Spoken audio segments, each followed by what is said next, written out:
సాగర్ ప్రాజెక్టులోకి ఎక్కువ నుంచి వరద 60,000 క్యూసెక్లు వచ్చి చేరుతుండటంతో 16 వరద గేట్లు ఎత్తి 50,000 క్యూసెక్ల నీటిని దిగువకు వదులుతున్నారు.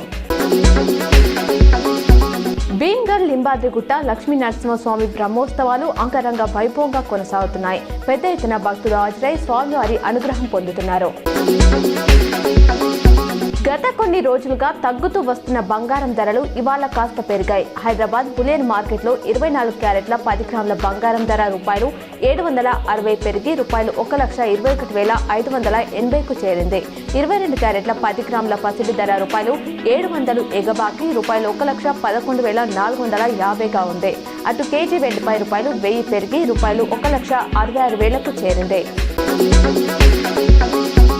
అంగన్వాడీలో 14,000 పోస్టుల నియామకానికి చర్యలు వేగవంతం చేయాలని అధికారులను మంత్రి సీతక్క ఆదేశించారు. ఏజెన్సీలో ఎస్టీలకు 100% కోటాపై సుప్రీంకోర్టు స్టే ఎత్తివేతకు వేకేట్ పిటిషన్ వేయాలన్నారు.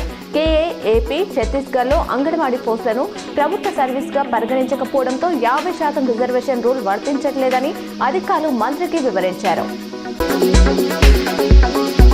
ప్రాణహిత చెవళ్ల ప్రాజెక్టు పునరుద్ధరణలో భాగంగా తుమ్మిడిహెట్టి వద్ద బ్యారేజ్ నిర్మించాలన్న ఇంజనీర్ల ప్రతిపాదనకు సీఎం రేవంత్ గ్రీన్ సిగ్నల్ ఇచ్చారు. దీని నుంచి సుదిల్లకు 80 టీఎంసీల నీటిని గ్రావిటీ ద్వారా తరలించి అక్కడి నుంచి ఎల్లంపల్లికి ఎత్తిపోసేలా ప్రణాళికలు రూపొందించాలని ఆదేశించారు. మొంతా తుఫాన్ ప్రభావంతో ఏపీ, తెలంగాణలోని పలు జిల్లాల్లో ఇవాళ ఆకస్మిక వరదలు సంభవించే అవకాశం ఉందని ఐఎండీ తెలిపింది.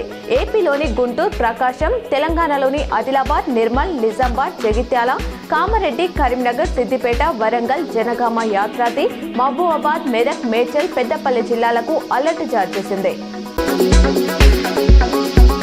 రాష్ట్రపతి ద్రౌపది ముర్ము హర్యానాలోని అంబాలా ఎయిర్పోర్ట్ స్టేషన్ను సందర్శించారు. అక్కడి నుంచే రఫేల్ యుద్ధ విమానంలో ప్రయాణించారు. ఆపరేషన్ సింధూర్ జరిగిన 5 నెలల తర్వాత ఆవిడ ఇలా ఎయిర్ క్రాఫ్ట్ లో ప్రయాణించారు. మన రఫేల్ విమానాలను కూల్చేశామంటూ అసత్యాలు ప్రచారం చేసిన పాక్ ఇది బిగ్ మెసేజ్ అంటూ రక్షణ నిపుణులు అభిప్రాయపడుతున్నారు.